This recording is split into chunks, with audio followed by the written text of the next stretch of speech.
Deputy Commissioner ka Iska Sahil ke Kongresan Mary Kurba kalau mi pa jong kena skul jian wi maplang ban penyeselok nam ta ba kijing jing biang jong ke skul haka apndo tarik unai wing ajar pusau kani kijing lum ka disi king mi pa kalau haden ba hakini ke sngi ladon kijing jia pusau si haka ke skul haka ba wai khna ala klan aga jing syabat haka boarding na kijing thot kiwayar kadesi ka ong bakat kumbala pentip de kebor penia jong ke skul kajing sina marmot kiwaya kalaya sya kandai persen bat sa satang persen ban pendam no shen kalong ba kajing kendu bar kimi pa kalong ru ban yathil ban penbha ban bat ban yatrelang nam ta kajing bha jing miat ka skul bat kumju ya kena skul. Lepas kong rejim bang yaso jinut apa dengan kinam penat school but long ke peni kenta bagi dan kata yaso jinut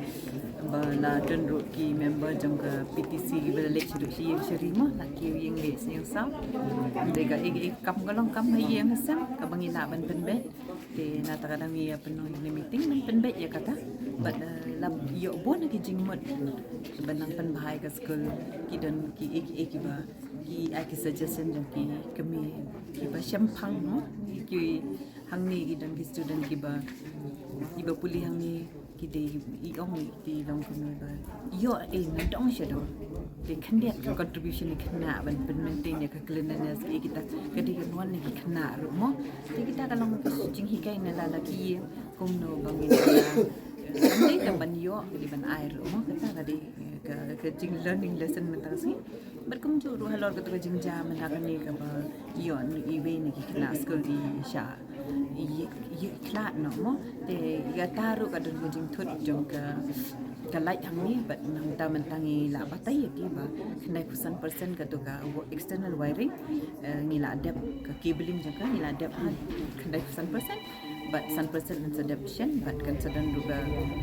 safety report ke bagian submit dan sudah ada dalam yang ada sudah di ke internal wiring nama nado arja khatnyo la ruang hang ni den na por sa por kani maintenance ni dan kam but ya kata ru buat ban sele no tahi how ni report la dan sudah exam kini kena kita khat lai tarik kini ye khat tarik hadin kata estimate ada Aisyah bawa CPWD but kemjuru dan layo section kita sedang ikam menega internal wiring di hopefully kena ru kita menuan syongsingan ka idea kalau mungkin kilawan na ki tan ki snow ki bacengan ni na ko di tanda district ni sesuai district tu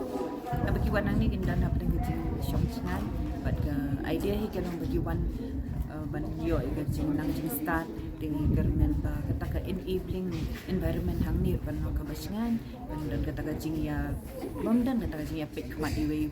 dan kata ka jing su jing mot nama hang ni dan ki kena khlung ki badan ada kelas 12 de but bon ni shem bagi kila long bre bah ki ba kelas nang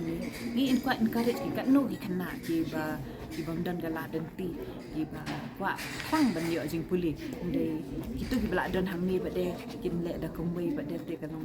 ke ke balong ke bang so tenat so ni kan pang kata ki paro ba pe mo ki konjo pi ki long ki badan bok mo bila yo rong ka kli hang ni ko taru on merit de ba ong ba shu badan bisa ki aban siu kam dan jing siu ni kadu isi par pong ru yo mo uniform but got na dang ka bang kadi bar quite free de kila long privilege sya kini ke kena de kimde ban chim kabu padai kata kide ban contribute na dadi de ban ki pule bha kino hikai ki babiang hang ni tingi kermen bangin yo bun ki klur mo jang kari jami ki ban mi nak ni